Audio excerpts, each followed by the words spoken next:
back, Muscle White for Scene Radio, and I'm standing out back of Soma in a little grimy kind of area with one of the most heavenly voices out there, Jamie the Boyster from the Devil Wears Prada. What's going on, bro? Nothing. I'm just about to go to my jiu-jitsu class. It's jiu-jitsu, right? I think it's jiu-jitsu. You Jiu-jitsu. skilled in the martial arts? Yeah, I know these things. So if they get rowdy on tour, you can calm everyone down quickly? Yeah, exactly. I'm part-time band member, part-time security crew member. So. Are you the security system for the bus? Yeah, I've killed about 8 people now, so it's going pretty well, I guess. Has to be. So the Devil Wears Prada, you guys are on top of everything right now, having huge success. Is all this going to your head? You getting kind of cocky already? Not at all. You're not gonna get Hollywood on us? Dude, my whole life consists of playing Halo and Call of Duty. I don't like Halo that much, but Under Oath does, so they make us play it. And I play Call of Duty all day, hang out with my friend Bob right here, and that's my life. So. Are you pretty good on Halo though? Can you kick some butt over there on Under Oath's bus? Not compared to them, but I hold my own. We won a couple games, so. They like to do Prada versus Under Oath games because then they can beat the crap out of us and feel better about themselves. So. You get MySpace bragging rights for that? Yeah, I don't know. They love it. They like to talk crap on us. Oh, dirty. Well, you guys are touring together. Do you do any sort of like bus wars? Yeah, that's what. Well, they. A few times they came on our bus and tried to tip it over. And how do you tip over a bus? I don't know. They just rock back and forth and they yell things at us. They had a few mosh sessions on our bus, and we haven't got it back yet, but I'm sure we will. You haven't got the bus back or what? No, them back. We haven't got them back. Okay. No, we still have our bus. Thank God. They stole our bus and kicked us off the tour. I'm pretty sure that's how you win bus wars. You just steal their bus. Yeah. Is that what you're supposed to do?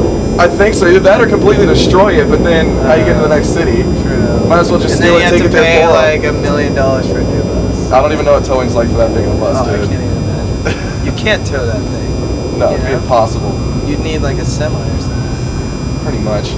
But you are in a band, so we can discuss music. So you are like the singer, the vocalist for Devil Wears Prada. Everyone's familiar with your vocals among like all the tracks, any little guest appearances you do, and all that stuff. Yeah. So what is your background in singing? Where'd you get this amazing voice that just shines through? I just always sang like when I was a little kid. Like my parents had videos of me going around and I was like, and my dad always was like, you have a really good voice, you could do something with it someday. I didn't believe it, it was just my dad. And then I did choir in middle school and high school, and I did theater, and I did show choir and all that stuff. And I had a lot of like vocal lessons and stuff like that. So I come from like a theatrical background. I wanted to go into theater and do Broadway and stuff like that. And then I just felt like I was supposed to do this band, so I did. And then it actually took off, and I'm probably more successful at this than I'd ever be at Broadway. But a lot more fun than Broadway? Yeah, exactly. But now I feel like I don't sing as well because I'm like rock and roll voice or whatever. Well, like you said, you come from a theatrical background, so there's not really any vocalists out there that sounds like you. How do you feel about having like one of the most unique voices, especially in metalcore? I don't think I do, but thank you for saying so.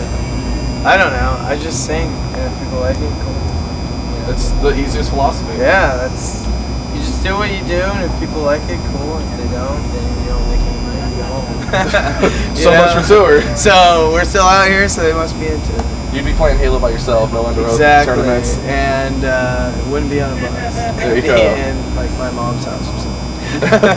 So you guys just re-released Plagues. Like, what is on that CD? You guys got a bonus DVD? What's on there? Yeah, that's pretty much. We were gonna do some extra tracks and stuff, but we're writing a new record right now. We thought it'd be kind of stupid, put demos and then put out the record. That's pretty much our really big main focus right now is writing our next record. And so we did like a DVD that was like, it was like 2 or 3 tours worth of footage on it, and like stuff from Warped Tour, and it's really funny, like backstage stuff and antics, and just shows like what life is like for us, kind of like just goofy stuff. So it's kind of cool. How's the writing process coming along so far for this album? A little bit slow, but really good. Like we had a few weeks off before this tour, and we wrote 2 songs, and they're pretty much almost all the way done. And we have like probably 6 or 7 like skeletons of songs, like half songs, like 2-minute things that we're trying to build into songs. And when we get home off of this tour, we have like almost 2 months to write. So it's been going really good. So far, every reaction from like friends and people that work for us and stuff has just been, it's in the same vein, but it's more mature. It's like farther down the line, I think. It's like we try to have a good progression from our first record to our second one on Plagues, and then I think this is like the natural progression for where we should go. We're not trying to do radio rock, but at the same time, we're not trying to do even, you know what I mean, like stuck in the same rut. Yeah. It's still heavy, it's still catchy, and it's still the same thing, but it's more musical.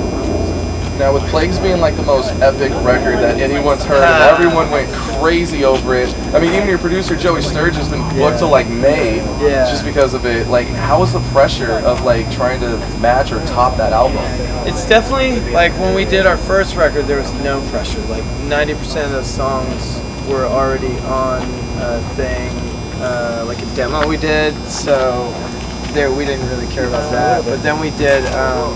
When we did Plagues, there was a little bit of pressure, but we had only sold like 20,000 records at that point. Like, it's still awesome, but nothing like now. We're still like, I don't know, a lot of records now. So there's a lot more eyes on it this time. Like before we put out Plagues and then kind of got a buzz off that and then did all these tours and stuff. Now it's like everybody's eyes are already on us and we're waiting for the next one. It's scary, but I don't really. Yeah, that's gotta be tough. Now, something I've been wanting to ask you guys for a while. I get like all these demos sent in from bands, and everyone's like, "Oh, we sound like Devil Wears Prada. We're like Devil Wears Prada mixed with this band." Like, so many bands are trying to copy what you guys did. How do you feel about copycat bands? It's flattering. I never. I don't know. It's cool, I guess. I don't know why you would want to copy us when there's so many other bands out there, but. Like, it's awesome, I think. It's just, you don't really think about it from that perspective, just because, like, for me, I'm still just, like, a fan, and, like, you know what I mean? I listen to music. That's my primary thing. I'm a fan of music, and then I'm an artist or whatever. So, for other people to be influenced for me, that's kind of, like, weird. I just try to think about it. Definitely. Now, for our final question, how would you sum up your guys' recipe for success? Because you obviously have it. The recipe. Part God, because we're a Christian band, so obviously I feel like that is a big part of it. We just write the music that we like instead of trying to find out like what are your kids gonna like, what are people gonna like. We just write what we like. Usually if we like it, other people like it too. And we have similar tastes to a lot of people. And we play hard every show, just go crazy as quickly as we can, and we never stop playing. So, and a lot of luck. A lot of luck. I mean, it's like one of those things where the only way to really do it is to work your butt off and work 100% as hard as you can and don't stop. And if you make it, cool. If you don't, then you know it's not for you. Do something else. That's a good way to put it. Any final words? The Plagues re-release, when can they pick it up? When's the new album? Any sort of release date set for that, or area, region where that's coming out? Let me go through the news. Little CNN ticker. Re-release is out right now. Please go pick it up if you want. It's really awesome. And yeah, I should look here, not you. We're going on a headline tour in March. That's going to be awesome. So come out to that. I don't know. We're writing a new record. It's going to be out probably in May, something like that. So that should be awesome. And that's it.